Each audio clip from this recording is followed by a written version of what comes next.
আসসালামু আলাইকুম। আমন্ত্রণ সবাইকে অ্যাডোবি ফটোশপ লার্নিং এর আরো একটি নতুন পর্বে।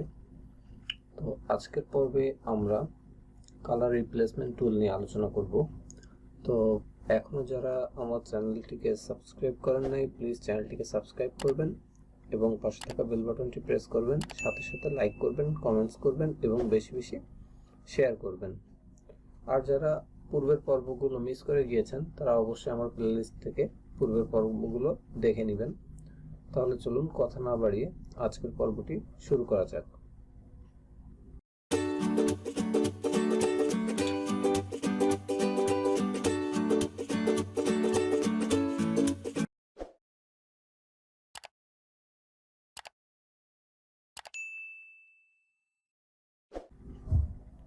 তো ফার্স্ট অফ অল আমরা চলে আসবো আমাদের ফটোশপে। দেন ফটোশপ থেকে আমরা চলে যাব আমাদের টুলবার থেকে আমরা এখানে দেখতে পাবো যে আমরা গত পর্বে ব্রাশ টুল নিয়ে আলোচনা করেছিলাম। দেন তারপরে আছে কালার রিপ্লেসমেন্ট টুল এবং তার শর্টকাট হচ্ছে বি। তো আমি কালার রিপ্লেসমেন্ট টুল এখানে ক্লিক করছি। দেন এই কালার রিপ্লেসমেন্ট টুলে যখন আসছে তাহলে আমরা একটু অপশন বার বা কন্ট্রোল প্যানেলে যদি খেয়াল করি তাহলে এখানে আমরা কিছু অপশন দেখতে পাবো। দেখুন এখানে আছে সাইজ, তো এটা হচ্ছে আমাদের মূলত ব্রাশ সাইজ এবং হার্ডনেস, স্পেসিক, তারপর হচ্ছে অ্যাঙ্গেল অ্যান্ড রাউন্ডনেস। তো অ্যাঙ্গেল, রাউন্ডনেস, সাইজ এবং হার্ডনেস এইগুলো সম্পর্কে আমরা জানি। তো স্পেসিং এটা হচ্ছে নতুন একটি বিষয় আমাদের মাঝে, তো আমরা এই বিষয় নিয়ে জানবো। দেন এই পাশে আছে মুডের মধ্যে আমরা চারটি মুড পাচ্ছি এখানে, হিউ, স্যাচুরেশন, কালার, লুমিনোসিটি, চারটে মুড নিয়ে আমরা আলোচনা করব। দেন এখানে বাই ডিফল্ট কিছু অপশন দেওয়া আছে বা বাই ডিফল্ট এই মুডের সাথে লিমিটস কিছু দেওয়া আছে। বাই ডিফল্ট তিনটা লিমিটস এখানে দেওয়া আছে। দেন এখানে আছে টলারেন্স। তো আমরা এই প্রত্যেকটা বিষয় নিয়ে আলোচনা করব। তো ফার্স্ট অফ অল আমরা একটি ইমেজ ওপেন করে নিব। তার জন্য আমরা চলে যাব আমাদের মেনু বার থেকে ফাইল থেকে ওপেন, অথবা আমরা শর্টকাট কি কন্ট্রোল+ও প্রেস করলে আমরা একটি ফাইল ওপেন করতে পারবো। দেন আমরা চলে আসবো ডেস্কটপে, ডেস্কটপ থেকে আমরা একটি ইমেজ ওপেন করে নিব। তো এখন আমি এখানে একটি ইমেজ ওপেন করে নিয়েছি, ডেস্কটপ থেকে একটি ইমেজ নিয়ে নিলাম। এখন আমরা ফার্স্ট অফ অল চলে যাব আমাদের ব্রাশের কন্ট্রোলিং প্যানেলে। এখান থেকে আমরা সাইজ, অর্থাৎ আমার এই ব্রাশটা আমি সাইজটা ছোট বড় করতে পারবো। এখান থেকে আমি এই সাইজটা ছোট এবং বড় করতে পারবো। দেখুন আমার এই ব্রাশ সাইজটা আমি এখন এখান থেকে চাইলে কিন্তু ছোট বড় করতে পারবো, অথবা আমি কিবোর্ড শর্টকাট যদি থার্ড ব্র্যাকেট স্টার্টিং প্রেস করি সেই ক্ষেত্রে আমার ব্রাশ সাইজটা আমি এখান থেকে ছোট করতে পারবো। তো আমি এখান থেকে থার্ড ব্র্যাকেট স্টার্টিংটা যদি প্রেস করি এখন আমার ব্রাশ সাইজটা ছোট হবে। দেন থার্ড ব্র্যাকেট এন্ডিং যদি প্রেস করি সেই ক্ষেত্রে আমার ব্রাশের সাইজটা কিন্তু এটা বড় হচ্ছে, তাই না? তো আমি এখান থেকে ব্রাশ সাইজটা ম্যানুয়ালি করতে পারবো, অথবা কিবোর্ড শর্টকাটের মাধ্যমে আমি কিন্তু সাইজটা কন্ট্রোল করতে পারবো। দেন এখানে আছে হার্ডনেস। তো এই হার্ডনেসটা আমরা গত পর্বেও দেখেছি এবং তার আগেও দেখেছি হার্ডনেসটা কিভাবে কাজ করে। দেন এখানে আরো একটি বিষয় আছে যেটা হচ্ছে স্পেসিং। স্পেসিংটা আসলে কি এটা আমাদেরকে বুঝতে হবে। তো আমি যখন স্পেসিংটা এখান থেকে বাড়িয়ে দিয়ে সাপোজ আমি এখান থেকে আমার ফরগ্রাউন্ড কালারটা আমি যদি একটু চেঞ্জ করে নেই, ফরগ্রাউন্ড কালারটা চেঞ্জ করে নিলাম। এখন আমি যদি এখানে টানি তো দেখুন আমার কিন্তু এখানে সেভাবে কাজ করছে না, একটা বা একটা অনেক পরে পরে কাজ করছে, আমাকে ক্লিক করে করে দেন কাজ করতে হচ্ছে। দেখুন আমি এখানে ড্র্যাগ করছি বাট সেটা ঠিকভাবে কাজ করছে না।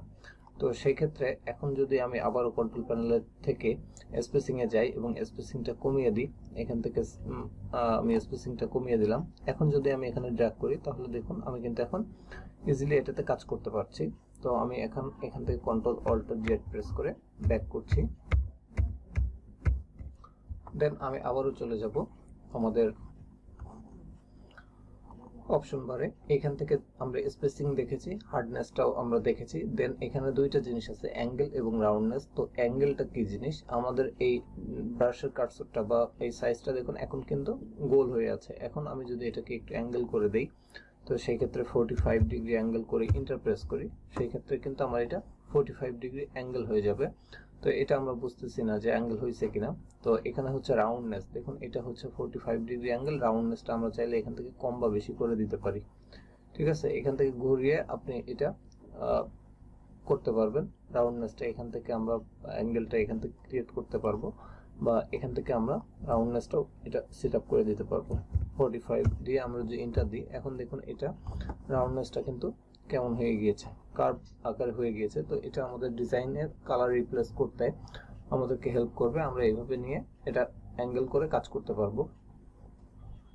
তো এই হচ্ছে size, hardness, spacing, angle and downness এর বিষয়টা। তো আমি এটা বাই ডিফল্ট যেমন 100% ছিল, আমি এটাকে 100% করে দিচ্ছি। দেন এন্টার প্রেস করছি, আমি এটা 100% করে দিলাম। এখন আমরা চলে যাব আমাদের কালার মোডে। আসলে মোডগুলো কিভাবে কাজ করে বা এই কালার মোড নিয়ে আমরা যখন কালারটা রিপ্লেস করব তখন এই মোডগুলো আমাদেরকে হেল্প করবে। তাই ফার্স্ট অফ অল হিউ মোডে আসি। এখান থেকে আমি আমার ব্রাশ সাইজটা বা হার্ডনেসটা একটু বাড়িয়ে দিলাম। এখন আমি ব্রাশের সাইজটা একটু এখান থেকে বাড়িয়ে দেই।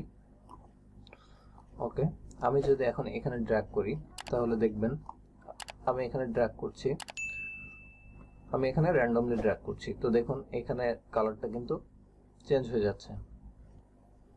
দেখুন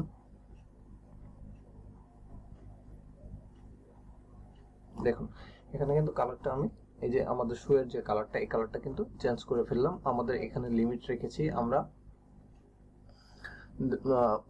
সর্বপ্রথম যে লিমিটটা আছে আমরা সেই লিমিটটা এখানে রেখেছি। দেন টলারেন্স আমরা 100% রেখেছি, আর আমাদের কালার মোডটা হিউ। দেন আমি এটা ড্র্যাগ করেছি। সেই ক্ষেত্রে দেখুন আমার কিন্তু এই যে হোয়াইট কালারটা বা এখানে যে অ্যাশ কালারটা এটা কিন্তু রয়ে গিয়েছে, বাট আমাদের যে নিচের যে কালারটা ছিল সেই কালারটা কিন্তু এখান থেকে ভিন্ন একটি কালার হয়ে গিয়েছে। অর্থাৎ আমাদের ফরগ্রাউন্ডে যে কালারটি রয়েছে বা আমরা ইউজ করেছি সেই কালারটি এখানে রিপ্লেস হয়ে গিয়েছে। আমি আবার একটু ব্যাকে যাচ্ছি।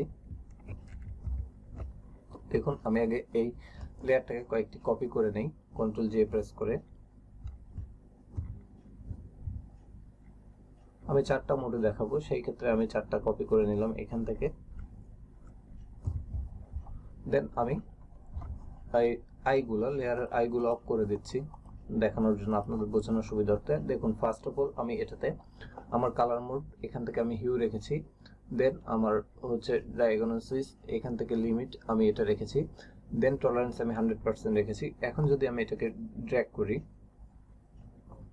তো দেখুন এটার কালারটা কেমন ভাবে কাজ করে বা কেমন ভাবে কালারটা আসলে রিপ্লেস করে।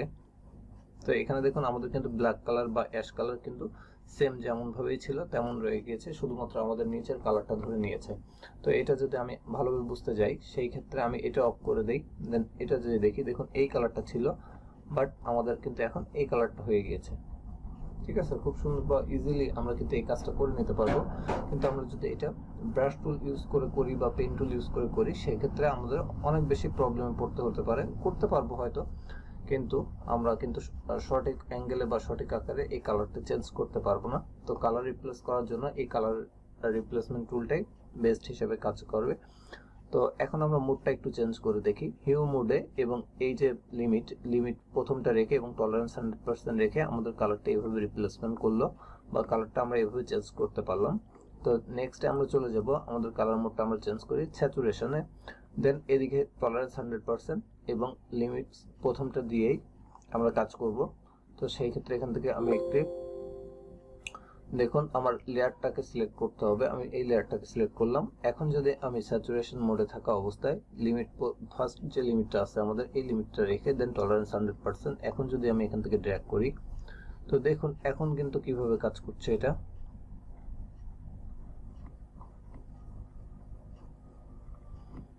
দেখুন এখন কিন্তু আমরা সেভাবে মানে সঠিকভাবে এটা কাজ নিতে পারছি না বা সঠিকভাবে আমাদের এটা কাজ করছে না।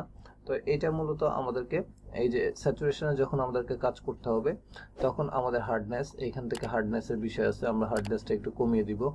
এখান থেকে হার্ডনেস কমিয়ে দিলাম। দেন স্যাচুরেশন মোডটা রেখে এখান থেকে টলারেন্স আমরা কমিয়ে দিব, এখান থেকে টলারেন্সটা আমরা কমিয়ে দিই। দেখুন আমি টলারেন্স কমিয়ে দিয়েছি। এখন আমি এটা কন্ট্রোল অল্টার জেড প্রেস করে যদি ব্যাক করি দেন আমি এখান থেকে স্যাচুরেশন রেখেছি এবং টলারেন্সও আমি কমিয়ে দিয়েছি এবং হার্ডনেসও আমি কমিয়ে দিয়েছি। এখন এই লেয়ারটা আমি সিলেক্ট করলাম। এখন যদি আমি এখানে ড্র্যাগ করি, এখন ড্র্যাগ করছি, দেখুন এখন কিভাবে কাজ করছে। এটা আমি ড্র্যাগ করছি, জাস্ট এইভাবে র্যান্ডমলি ড্র্যাগ করছি। তো দেখুন আমরা কিন্তু সঠিকভাবে কাজ করতে পারছি না, অর্থাৎ আমরা এক একটা ইমেজ এক একভাবে বা এক রকমের হয়ে থাকে। সেই ক্ষেত্রে আমাদেরকে এখান থেকে কালার মোড বা এখান থেকে লিমিটস টলারেন্স এগুলো চেঞ্জ করে করে মূলত আমাদেরকে কাজটা করতে হবে। তো এটা হচ্ছে মূলত স্যাচুরেশনের ব্যাপারটা গেল। দেন আছে হচ্ছে কালার। আমরা যখন কালারে যাব, এখান থেকে আমি টলারেন্সটা বেশি 100% করে দেই। দেন আমি এখান থেকে হার্ডনেসটা একটু বেশি করে দেই,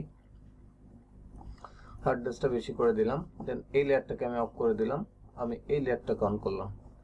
দেন এখন আমি এখানে যদি ড্র্যাগ করি, তো দেখুন এখন কিভাবে কাজ করে। আমরা কালার মোডে থাকা অবস্থায় পুরা কালারটা কিন্তু আমার যে আমাদের শুয়ের যে পুরা কালারটা আছে, সেই কালারটা কিন্তু এখান থেকে পুরাটাই চেঞ্জ হয়ে যাচ্ছে। ওকে, শুধুমাত্র হোয়াইট জায়গাটা হোয়াইট থেকে বাকিগুলো কিন্তু আমরা এখান থেকে রিপ্লেস করে ফেলতে পারছি। দেখুন এখান থেকে আমি পুরাটা রিপ্লেস করে দিলাম। তো আপনি এগুলো ফুললি কালার মোড থেকে রিপ্লেস করে দিতে পারবেন। যখন আপনি কালার মোডে থাকবেন, প্রত্যেকটা জিনিস আপনি এইটা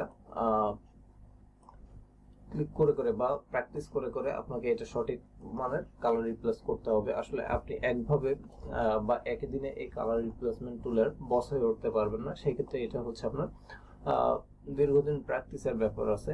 তো আপনার প্র্যাকটিস করলে এটা খুব সুন্দরভাবে কালার রিপ্লেস করতে পারবেন। তো আমি আসলে আপনাদেরকে দেখাচ্ছি আসলে আপনি এই বিষয়গুলো কিভাবে মেনটেন করবেন বা কিভাবে এই টুলসগুলোকে ইউজ করবেন। ওকে, তো আমি এটা অফ করে দিই, এই লেয়ারটা অফ করে দিই। দেন আমি এই লেয়ারে চলে আসি।